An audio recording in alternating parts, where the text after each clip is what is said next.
As we were saying, International Women's Day on Friday, but we didn't want to celebrate just one day. We want to celebrate every day this week. Right, guys? Yes. Okay. And so in sharing some of the most incredible pieces of advice I've ever received in my life being from women, one was a therapist, one was a personal trainer, but man, the one that gets you in the gut was from my grandmother.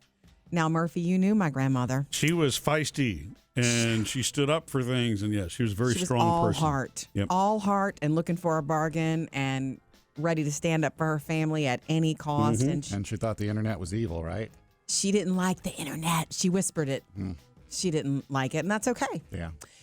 I miss her so much. I spent a lot of time with her when I was a little girl, and every time I get a good bargain, I think of her. But something that she said often, but if she told you these words, she was trying to give you advice without giving you advice. And she was just, because the first time I ever heard her say these words, I was a little girl and I did not know what they meant. Now, they're not original to her. It's an old saying. Yeah. She would say this, you better keep your words sweet because one day you may have to eat them. We've all heard that, right? That's an old saying. Now, when the first time I was hearing that, I was, I don't know, at the house, having an argument with my brother. We were fighting over ice cream in her kitchen, and I didn't even know what she meant. I'm thinking, this is sweet. What are you talking about?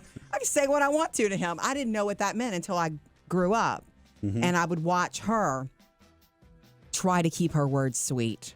When she was upset about something, I can remember her mouth twitching. At church even, not wanting to say something that she couldn't take back to someone. You know what I'm talking about? You know somebody well enough to know their body movements and tells. Yeah. So keep your words sweet because one day you may have to eat them. All she was trying to say was she was trying to convey the power of the tongue, the power of words, and that something that you say can cause irreparable damage. Yes. And it just can. Yeah. And in writing, too, for that matter.